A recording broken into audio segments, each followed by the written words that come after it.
Loué soit Jésus-Christ, sa paix soit avec vous. Dans le Coran, les chrétiens sont déclarés à tort être des associationnistes.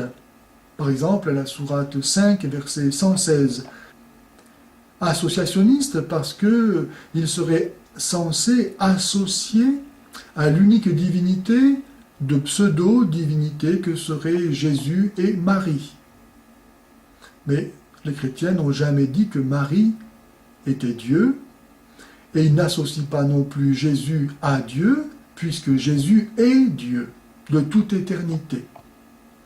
À cause de ce péché d'associationnisme, ils sont déclarés être coupables du seul péché à jamais irrémissible, et à cause de cela, tous voués au feu de l'enfer.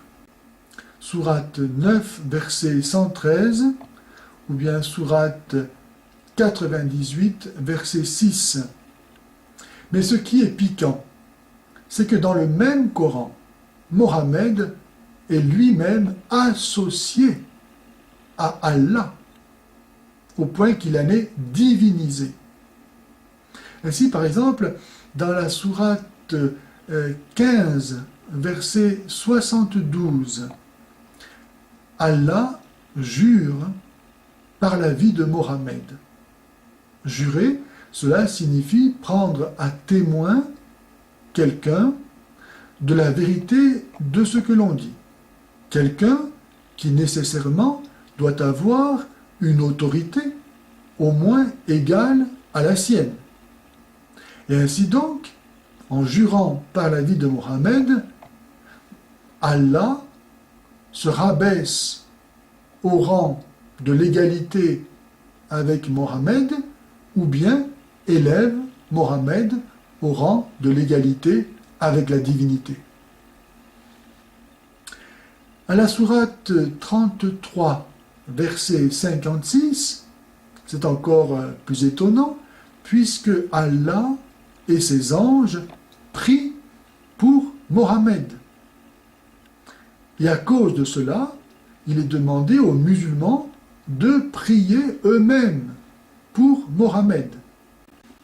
Ensuite, à la sourate 48, versets 8 à 10, « Oui, nous t'avons envoyé comme témoin, comme annonciateur de la bonne nouvelle et comme avertisseur, afin que vous croyiez en Allah et en son prophète. » On voit dans ce verset que Allah et Mohammed sont objets de la même foi. Mohammed est mis au même rang que Allah. Il faut croire en lui comme en Allah.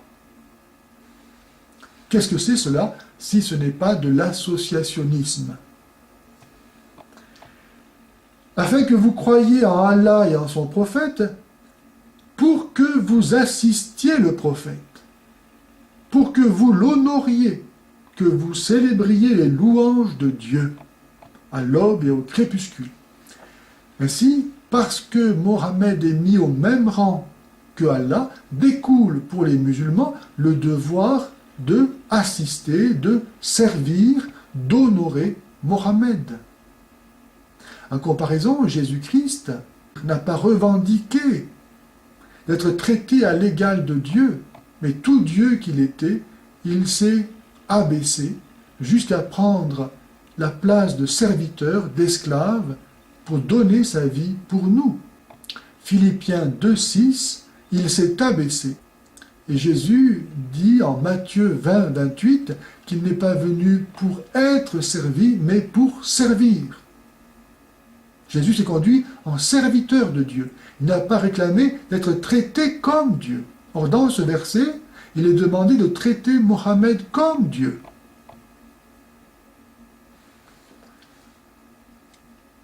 Je continue. Ceux qui te prêtent un serment d'allégeance ne font que prêter serment à Dieu.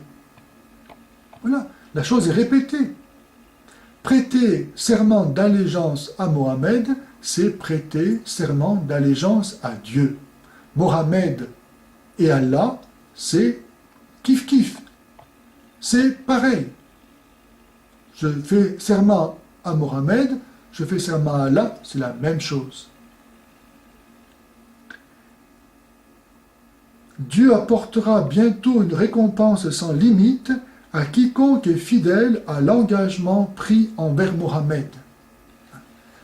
Donc on voit dans ce verset qu'être fidèle à Mohammed, c'est avoir une récompense digne de Dieu, que Dieu seul peut donner, une récompense sans limite. Mohammed est vraiment mis au même rang que Dieu, car Dieu seul peut donner une récompense sans limite. À la sourate 49, versets 1 à 3, voici ce que nous lisons. Ô vous les croyants, n'anticipez pas sur Dieu et sur son prophète, craignez Dieu. Dans ce verset, nous voyons Allah et Mohammed objet de la même crainte. N'anticipez pas sur Allah et sur son prophète. Une fois encore, tous les deux sont mis sur le même pied d'égalité.